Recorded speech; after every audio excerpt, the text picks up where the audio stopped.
Is your productivity a trauma response? I didn't think so either, at first. For most of my life, I believed that my drive to do more, to push harder, to always be the one getting things done was a sign of strength. I was the woman with the packed calendar, the color-coded to-do lists, and the relentless need to stay busy. And the world around me? It applauded. I was the one who could juggle it all, who always delivered. But there was something beneath the surface that I couldn't quite shake. No matter how much I accomplished, no matter how full my schedule was, I couldn't outrun the feeling that it still wasn't enough. I was constantly chasing this sense of worth, of value, but the moment I slowed down even for a second, that anxiety crept in. An empty afternoon, pure panic. At first, I chalked it up to ambition. I mean, who wouldn't want to stay busy and productive? But over time, I started to notice a pattern. I pushed myself harder, stayed late at the office, or took on more than I could handle. There was a familiar feeling lurking, just beneath the surface. Fear. Fear of slowing down, fear of doing less, fear of being seen for who I really was when I wasn't buried under my achievements. That's when I started to ask the real question. What's driving me to always do more? The answer didn't come easy. It wasn't just about success or ambition. No, what I uncovered was far deeper. My productivity had become a trauma response, a way to avoid sitting with those uncomfortable feelings, fear of failure, fear of inadequacy, fear that if I wasn't constantly busy, constantly achieving, I might not be enough. I realized that, for me, productivity wasn't just about getting things done, it was about feeling safe. My nervous system had been wired to equate busyness with security. The more I did, the more I felt in control. And that control? It became a shield from the vulnerability I wasn't ready to face.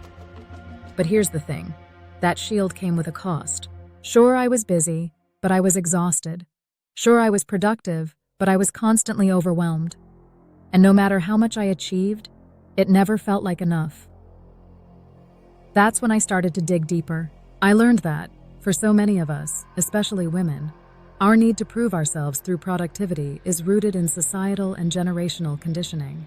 Think about it. Our mothers, our grandmothers, they were taught that their value came from how much they could contribute. They worked twice as hard, stayed twice as late, always striving to prove that they were worthy of love, acceptance, and respect. And that belief? It trickled down to us. For generations, we've been told that busyness equals worth. But here's the truth that no one tells you. Being busier doesn't equal better results. It's just busyness. It's a distraction, a way to avoid the deeper question, what am I really running from?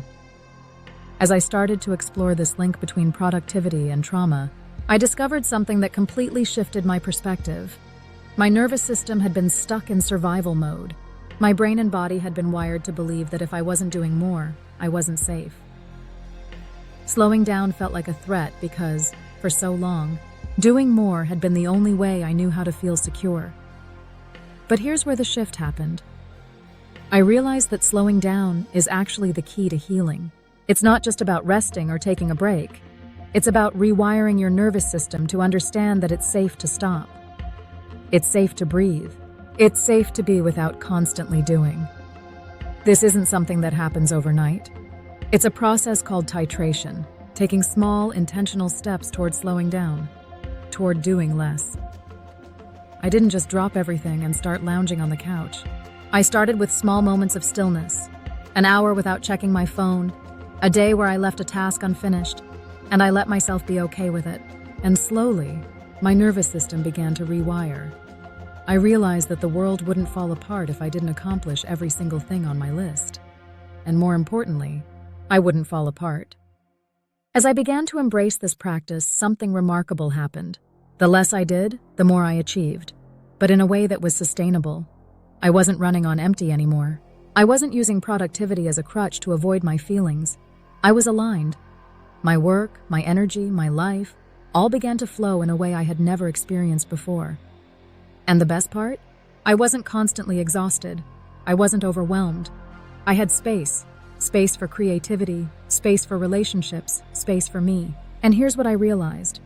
Our value isn't tied to how much we contribute. We've been conditioned to believe that our worth is in our productivity, but that's just a story that has been passed down through generations, a story we don't have to live by anymore.